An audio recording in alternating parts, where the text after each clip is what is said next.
Did you know? The development studio that created Pokemon, Game Freak, originally began as a self-published gaming fan magazine in 1981. Satoshi Tajiri, the creator of Pokemon, wrote the magazine by hand at the age of 17. Tajiri sold hand-stapled photocopies in small shops for the equivalent of about $3 each. Today, original issues of Game Freak magazine can fetch over $75 apiece. Over time, Tajiri attracted new contributors to his fan magazine, including Ken Sugimori, who would later become the art director for Pokemon. Game Freak was converted into a full-fledged game development studio after the staff grew frustrated with the lack of quality games to write about. They felt they understood what separated a good game from a bad game, and decided to put that feeling to the test. It goes without saying that their efforts paid off. Satoshi Tajiri developed the concept for Pokemon by combining his childhood interests. One of these interests was insect collecting, and he would often compete with his friends to see who could gather the most insects. This went on to influence the collection aspect of the Pokemon series. In an interview with Time magazine, Tajiri stated, "Places to catch insects are rare because of urbanization. Kids play inside their homes now, and a lot had forgotten about catching insects. So had I. When I was making games, something clicked, and I decided to make a game with that concept.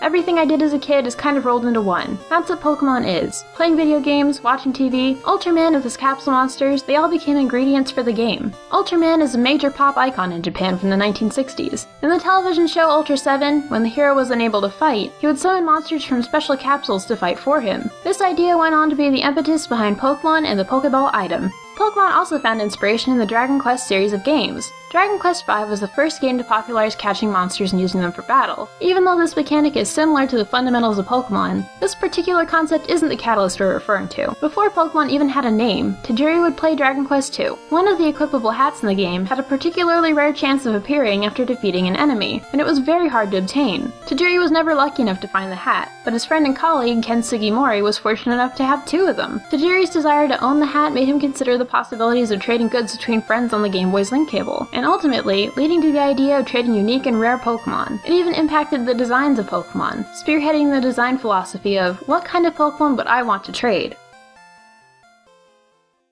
Game Freak made 6 games before releasing Pokemon in Japan, and some of these games are referenced within the Pokemon series. The cruise ship in the Kanto region, the SS Anne, is known in Japan as the Saint Anne.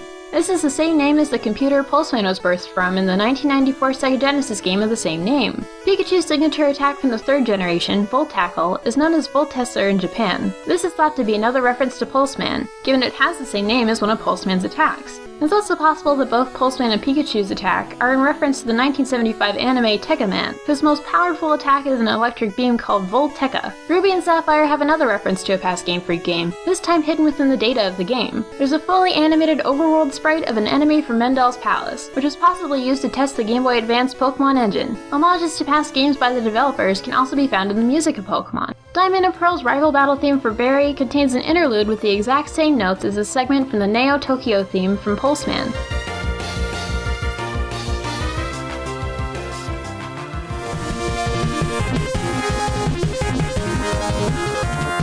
In Pokemon Red and Blue, the track that plays on Route 24 and 25 sounds incredibly similar to the Sky theme from Mario and Wario, another Game Freak title.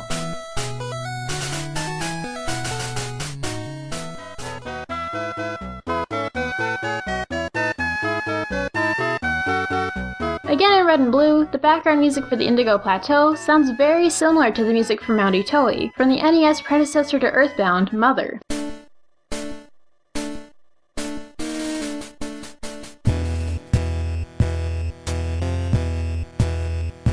The Earthbound, or Mother series, wasn't created by Game Freak, but the series does have a direct connection to Pokemon. The other developer listed in the credits for Pokemon, Creatures Incorporated, was originally formed as Ape Inc., which developed both Mother and Earthbound. The influence of Earthbound can be found all over Pokemon. Perhaps the most striking similarity is between Mewtwo and the main villain of Mother, Gigas. Both have slender, alien-like forms, and both use psychic powers to fight.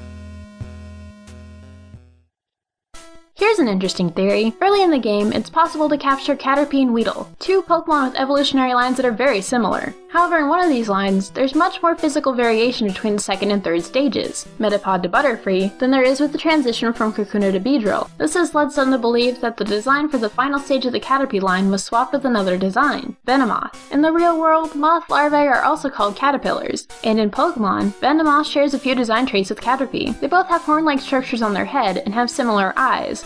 Additionally, Butterfree shares more traits with Venonat than it does with Caterpie. Both have 3-digit hands, a round snout with 2 teeth, antenna, and red compound eyes. Another theory points out the possible mislabeling of badge names between the gyms in Saffron City and Fuchsia City. Sabrina, the Psychic-type trainer, gives out a Marsh badge, and Koga, the Poison-type trainer, gives out a Soul badge. But if names were the only factor, it would make more sense for Koga to give out the Marsh badge and Sabrina to give out the Soul badge. Souls can be considered part of the metaphysical theme of Psychic types, and Koga's gym is in the same town as the Safari Zone, where there are wetland-like areas. In Japanese, the names of the badges don't have special themes. They're simply named after colors, just like the naming convention of the towns. So it's likely if the names of Soul and Marsh were switched, it would have happened during the translation process. The Rainbow badge from the Grass-type gym in Celadon City is also a strange outlier. Some speculate that the Rainbow badge was somehow swapped with the Earth badge, which graphically appears as a leaf, but the confusion is cleared up by looking at the original Japanese names. Celadon City is known as Tamashii City in Japan. This name refers to the iridescent colors of the jewel beetle, which explains the origins of the Rainbow badge in the green-themed town.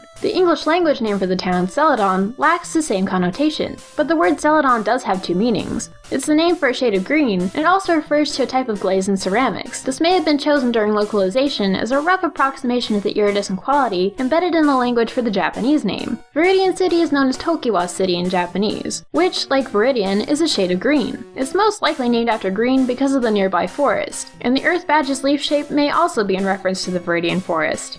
Thank you for watching, and if you like my voice, you can find more of it on my channel, where I make lots of Pokemon videos twice a week, and I cover the development of the Pokemon games in more depth, as well as looking into beta elements that are left over on the ROMs for the games. This week I have a video all about the glitches you can find in the Generation 2 games, so if you're interested, you can click here to check it out. And don't forget to subscribe to Did You Know Gaming for more fact videos. See ya!